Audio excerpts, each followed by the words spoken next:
नमस्कार साथियों, T4 teacher के यूट्यूब चैनल पर आप सभी का हार्दिक स्वागत है। आज के इस वीडियो में हम शिक्षक भर्ती वर्ग 3 पर्यावरण अध्ययन के दूसरे चैप्टर जिसका नाम है हमारे पशु और पक्षी, इसके महत्वपूर्ण 40 प्रश्नों को इस वीडियो में हम कवर करेंगे। इसलिए इस वीडियो को पूरा देखिए। अगर वीडियो अच्छा लगता है तो वीडियो को लाइक अवश्य करें। अपने बाकी सभी साथियों तक इस वीडियो को ज़्यादा से ज़्यादा शेयर करिए और चैनल पर नए हो तो चैनल को सब्सक्राइब कर लीजिए ताकि इस प्रकार के नए चैप्टर के वीडियो आपको मिल सके और आप शानदार तरीके से अपनी ईबीएस की तैयारी कर सके। तो चलिए बिना किसी देरी के आज के पहले प्रश्न की ओर बढ़ते हैं। पहला प्रश्न है, हाथी का औसत जीवन काल क्या है? हाथी का औसत जीवन काल क्या होता है? तो हाथी का औसत जीवन काल 50 से 70 वर्ष होता है। ऑप्शन बी हमारा करेक्ट आंसर रहेगा। अगला प्रश्न है साथियों, प्रश्न संख्या 2, पृथ्वी पर पाया जाने वाला सबसे बड़ा स्थलीय जीव है। पृथ्वी पर पाया जाने वाला सबसे बड़ा स्थलीय जीव कौन सा है? जिराफ है, गेंडा है, हाथी है या फिर कंगारू है? तो पृथ्वी पर पाया जाने वाला सबसे बड़ा स्थलीय जीव अगर आपसे पूछा जाए तो हाथी हो जाएगा। विकल्प सी हमारा करेक्ट आंसर रहेगा। अगला प्रश्न है साथियों, प्रश्न संख्या 3, निम्न में से कौन मांसाहारी जीव नहीं है? यहाँ पर कौन सा ऐसा जीव है जो मांसाहारी नहीं है वो बताना है। तो बाघ, ये आप सभी को पता है कि मांसाहारी जीव है। भेड़िया, भेड़िया भी मांसाहारी जीव है।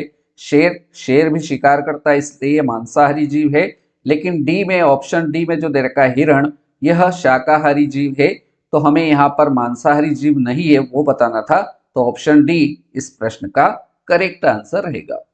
अगले प्रश्न की ओर बढ़ते हैं साथियों, प्रश्न संख्या 4, जिराफ के संबंध में कौन सी विशेषता सही है? जिराफ के संबंध में सही विशेषता बताना है। तो सबसे ऊंचा शाकाहारी जंतु है, बिल्कुल सही विशेषता है। ऑप्शन बी में दे रखा है 5 मीटर तक लंबा इसका आकार होता है, सही है। अफ्रीका के जंगलों में अधिकतर पाया जाता है, यह भी कथन सत्य है। इसलिए इसका राइट आंसर उपरोक्त सभी हो जाएगा। विकल्प डी हमारे इस प्रश्न का करेक्ट आंसर हो जाएगा। अगले प्रश्न की ओर बढ़ते हैं साथियों, प्रश्न संख्या 5। उसके पहले आपसे रिक्वेस्ट है कि वीडियो को लाइक नहीं किया तो लाइक कर दीजिए, बाकी सभी साथियों तक शेयर कर दीजिए इस वीडियो को ज़्यादा से ज़्यादा और चैनल को सब्सक्राइब कर लीजिए। चलिए प्रश्न संख्या 5 देख लेते हैं कि किस वन्य जीव के पेट के पास खोल होता है जिसमें वह अपने बच्चों को सुरक्षित रखता है? ऐसा कौन सा जीव है, वन्य जीव है, जिसके पेट के पास में एक खाली स्थान या खोल होता है जिसमें वह कोई भी मुसीबत होती है तो अपने बच्चों को उसमें सुरक्षित रखता है? तो ऐसा जानवर कंगारू है। ऑप्शन ए हमारा करेक्ट आंसर इस प्रश्न का रहेगा। अगले प्रश्न की ओर बढ़ते हैं साथियों, प्रश्न संख्या 6, गेंडा के संबंध में कौन सी विशेषता सही है? गेंडे के संबंध में सही विशेषता बताना है। पहला विकल्प है दूसरा सबसे बड़ा जंतु है, बिल्कुल सही विशेषता है। ऑप्शन बी दे रखा है शाकाहारी जीव है, बिल्कुल सही है। सी ऑप्शन है यह एक या दो सींग वाला होता है, यह भी कथन सत्य है। इसलिए हमारा सही उत्तर ऑप्शन डी उपरोक्त सभी इसका राइट आंसर हो जाएगा। अगले प्रश्न की ओर बढ़ते हैं साथियों, प्रश्न संख्या 7, निम्न में से कौन सा जानवर पहले अपने एक तरफ के दोनों पैर बढ़ाता है और फिर दूसरी तरफ के दोनों पैर बढ़ाता है? तो ऐसा कौन सा जानवर है जो अपने पहले एक तरफ के दोनों पैरों को बढ़ाता है फिर उसके बाद दूसरे तरफ के दोनों पैरों को बढ़ाता है? तो इसका राइट आंसर जिराफ हो जाएगा। विकल्प सी हमारा करेक्ट आंसर रहेगा। प्रश्न संख्या 8, निम्न में से कौन सा युग्म सही सुमेलित नहीं है? कौन सा युग्म सही सुमेलित नहीं है ये बताना है। मांसाहारी स्तनपायी जीव, बाघ, बिल्कुल सही सुमेलित है। बी ऑप्शन दे रखा है दूसरा सबसे बड़ा जंतु गेंडा, यह भी सत्य है। सी है सबसे ऊंचा शाकाहारी जीव हाथी, तो यह गलत है। तो ऑप्शन सी हमारे इस प्रश्न संख्या 8 का सही जवाब हो जाएगा। प्रश्न संख्या 8 के बाद 9 देखते हैं। प्रश्न संख्या 9 है, सामान्य रूप से कोए का रंग होता है। आप सभी को पता है कि कोए का रंग कैसा होता है? काला होता है, लाल होता है, हरा होता है या फिर नीला होता है? तो साथियों सामान्य रूप से कोए का जो रंग होता है वो कोआ काला होता है। ऑप्शन ए इस प्रश्न का राइट आंसर रहेगा। चलिए प्रश्न संख्या 10 है, किन या किस राज्य का राजकीय पक्षी गोरैया है? किस राज्य का राजकीय पक्षी गोरैया है? बिहार का राजकीय पक्षी गोरैया है, बिल्कुल सही है। दिल्ली का राजकीय पक्षी गोरैया है, बिल्कुल सही है। इस कारण से इसका राइट आंसर उपरोक्त दोनों ऑप्शन सी हमारा राइट आंसर हो जाएगा। प्रश्न संख्या 11 की ओर बढ़ते हैं। प्रश्न संख्या 11 है, भारत का राष्ट्रीय पक्षी क्या हो जाएगा, मोर हो जाएगा। विकल्प ए हमारा करेक्ट आंसर रहेगा। प्रश्न संख्या 12 है, किस पक्षी को सामान्य बोलचाल में गोरैया कहा जाता है? किस पक्षी को सामान्य बोलचाल में गोरैया कहा जाता है? तो हाउस स्पैरो को सामान्य बोलचाल में गोरैया कहा जाता है। ऑप्शन ए हमारा सही उत्तर रहेगा। चलिए अगला प्रश्न देखते हैं। प्रश्न संख्या 13, मोर कहाँ की मूल पक्षी प्रजाति है? मोर कहाँ की मूल पक्षी प्रजाति है? यूरोप की है, अफ्रीका की है, दक्षिण एवं दक्षिण पूर्व एशिया की प्रजाति है, या फिर अमेरिकी महाद्वीप की प्रजाति है? तो साथियों आपको याद रखना है कि मोर दक्षिण एवं दक्षिण पूर्व एशिया की पक्षी प्रजाति है। ऑप्शन सी हमारे इस प्रश्न का राइट आंसर हो जाएगा। अगले प्रश्न की ओर बढ़ते हैं साथियों। प्रश्न संख्या 14, इंडियन रोलर के नाम से जाना जाता है? किसे इंडियन रोलर के नाम से जाना जाता है? तो नीलकंठ को इंडियन रोलर के नाम से जाना जाता है। विकल्प ए हमारे इस प्रश्न का बिल्कुल करेक्ट आंसर रहेगा। चलिए अगला प्रश्न देखते हैं साथियों। प्रश्न संख्या 15, किस पक्षी का वैज्ञानिक नाम कोरेशियस बेंगालिंसिस है? यहाँ पर हमें बताना है कि किस पक्षी का वैज्ञानिक नाम कोरेशियस बेंगालिंसिस है। तो यह नीलकंठ का वैज्ञानिक नाम है। ऑप्शन ए हमारे इस प्रश्न का राइट आंसर हो जाएगा। प्रश्न संख्या 16, कड़कनाथ किसकी प्रसिद्ध प्रजाति है? कड़कनाथ किसकी प्रसिद्ध प्रजाति है? मुर्गा की है, कबूतर की है, मोर की, या फिर कौवा की? तो साथियों कड़कनाथ मुर्गा की प्रसिद्ध प्रजाति है। ऑप्शन ए हमारा करेक्ट आंसर रहेगा। प्रश्न संख्या 17 में हमें बताना है कि कड़कनाथ का संबंध किस राज्य से है? कड़कनाथ जो मुर्गा की प्रजाति है इसका संबंध किस राज्य से रहेगा? तो इसका संबंध मध्य प्रदेश से है। ऑप्शन ए हमारा करेक्ट आंसर हो जाएगा। प्रश्न संख्या 18, पक्षी एक ही समय में दो भिन्न भिन्न वस्तुओं को देख लेते हैं क्योंकि? पहला विकल्प है यह अपनी गर्दन को घुमाते रहते हैं, बी है इनके सिर के दोनों ओर आंखें होती है, सी है इनकी आंखों की पुतली घूम नहीं सकती है, या डी है उपरोक्त सभी। तो साथियों यहाँ पर हमें प्रश्न में बोला है कि पक्षी एक ही समय में दो भिन्न भिन्न वस्तुओं में देख लेते हैं, तो उसका मुख्य कारण जो है इनके सिर के दोनों ओर आंखें होती है, इस कारण से एक ही समय में ये दो भिन्न भिन्न वस्तुओं को देख पाते हैं। ऑप्शन बी हमारा सही जवाब इस प्रश्न का हो जाएगा। प्रश्न संख्या 19 की ओर बढ़ते हैं। प्रश्न संख्या 19 कह रहा है कि निम्न में से कौन पालतू पशु की प्रजाति नहीं है? यहाँ पर कौन सा ऐसा पालतू पशु की प्रजाति में नहीं आता है? लेब्राडोर यह पालतू पशु की प्रजाति है, डाबरमैन यह भी पालतू पशु की प्रजाति है, बुलडॉग यह भी पालतू पशु की प्रजाति है, लेकिन ऑप्शन डी में हमें जो प्रियान दे रखा है यह पालतू पशु की प्रजाति नहीं है। इस कारण से ऑप्शन डी हमारा सही उत्तर इस प्रश्न का हो जाएगा। प्रश्न संख्या 20 है, विश्व का सबसे प्रसिद्ध पालतू पशु है? विश्व का सबसे प्रसिद्ध पालतू पशु कौन सा है? बिल्ली है, कुत्ता है, घोड़ा है, या फिर हिरण है? तो साथियों अगर ये प्रश्न अगर आपका परीक्षा में आ गया तो 80 से 90% लोग इसका गलत आंसर दे देंगे, क्योंकि विश्व का सबसे प्रसिद्ध पालतू पशु अगर देखा जाएगा तो वो बिल्ली है। ऑप्शन ए हमारा करेक्ट आंसर रहेगा। प्रश्न संख्या 21 की ओर बढ़ते हैं। प्रश्न संख्या 21 है, रेड सिंधी किसकी प्रमुख प्रजाति है? रेड सिंधी किसकी प्रमुख प्रजाति है? गाय की है, बैल की, घोड़ा की, या फिर भैंस की? तो रेड सिंधी यह गाय की प्रमुख प्रजाति है। ऑप्शन ए हमारे इस प्रश्न का करेक्ट आंसर हो जाएगा। अगले प्रश्न की ओर बढ़ते हैं साथियों। प्रश्न संख्या 22, तोते का वैज्ञानिक नाम बताना है। तोते का वैज्ञानिक नाम क्या है? तो तोते का वैज्ञानिक नाम क्या हो जाएगा साथियों? सिराक्यूला कैमरी। ऑप्शन ए हमारे इस प्रश्न का राइट आंसर रहेगा।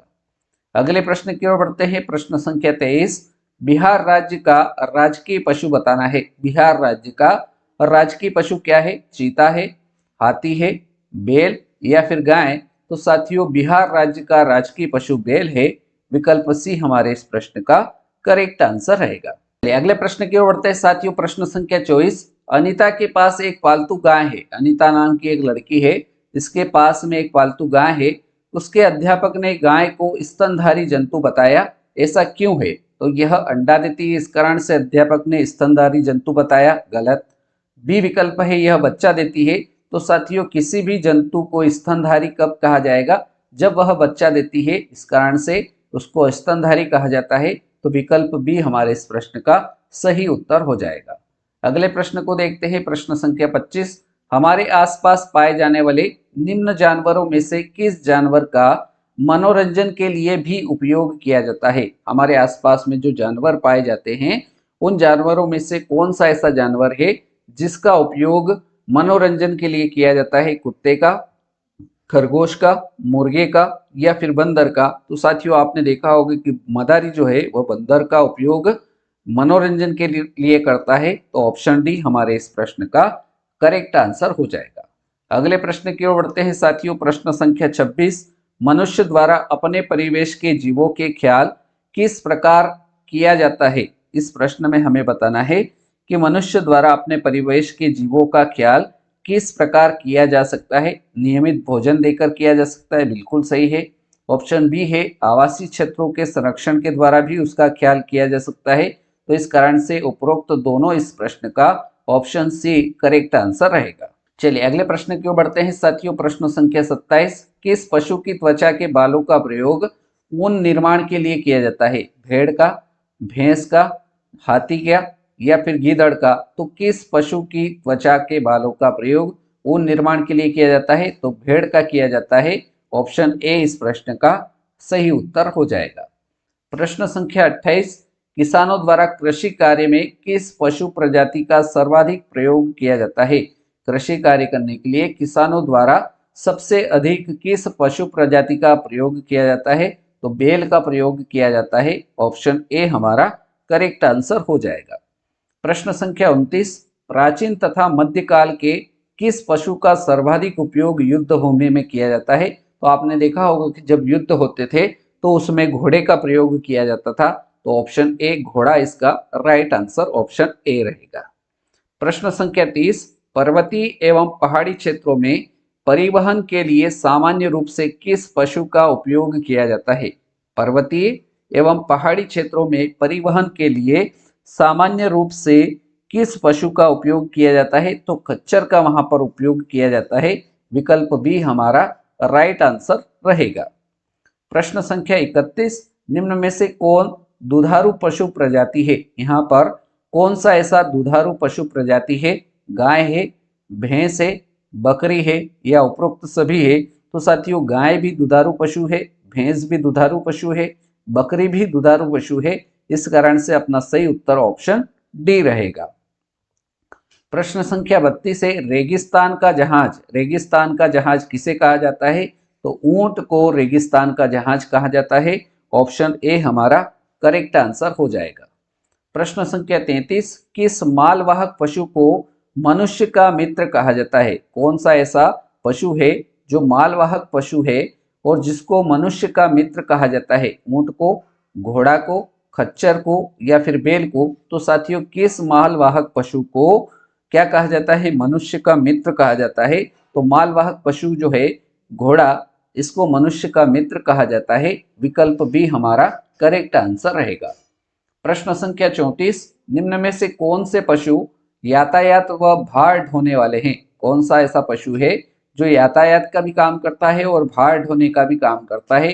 तो खच्चर का भी इसमें प्रयोग होता है, ऊंट का भी इसमें प्रयोग होता है, बैल का भी प्रयोग इसमें होता है। इस कारण से हमारा सही जवाब उपरोक्त सभी हो जाएगा। विकल्प डी हमारे इस प्रश्न का राइट आंसर रहेगा। अगला प्रश्न देखते हैं साथियों, प्रश्न संख्या 35। वीडियो अगर लाइक नहीं किया तो साथियों लाइक कर दीजिए, शेयर कर दीजिए। प्रश्न संख्या 35 है, बच्चे प्रारंभिक खेलकूद के दौरान किन जंतुओं से परिचित होते हैं? बच्चे प्रारंभिक खेलकूद के दौरान किन जंतुओं से परिचित होते हैं? खरगोश से, कबूतर से, गाय से या उपरोक्त सभी? तो बच्चे प्रारंभिक खेल के दौरान खरगोश से भी परिचित होते हैं, कबूतर से भी परिचित होते हैं, गाय से भी परिचित हो जाएंगे। इसलिए ऑप्शन डी हमारा सही जवाब इस प्रश्न का रहेगा। चलिए प्रश्न संख्या 36 की ओर बढ़ते हैं। निम्न में से कौन सुमेलित नहीं है? यहाँ पर सही सुमेलित नहीं है वो बताना है। पहला विकल्प है मनोरंजक जीव, लंगूर, बिल्कुल सही है। बी विकल्प दे रखा है ऊन देने वाला जीव, भेड़, बिल्कुल सही है। सी है दूध देने वाला जीव, गाय दूध देती है, सही है। शाकाहारी जीव कुत्ता है, तो यह बिल्कुल गलत है क्योंकि शाकाहारी जीव जो है वो कुत्ता नहीं है। तो सुमेलित नहीं है वो बताना था, तो ऑप्शन डी हमारे इस प्रश्न का राइट आंसर हो जाएगा। अगले प्रश्न की ओर बढ़ते हैं साथियों। प्रश्न संख्या 37, निम्न में से कौन सा कथन सही है? यहाँ पर सत्य कथन हमें बताना है।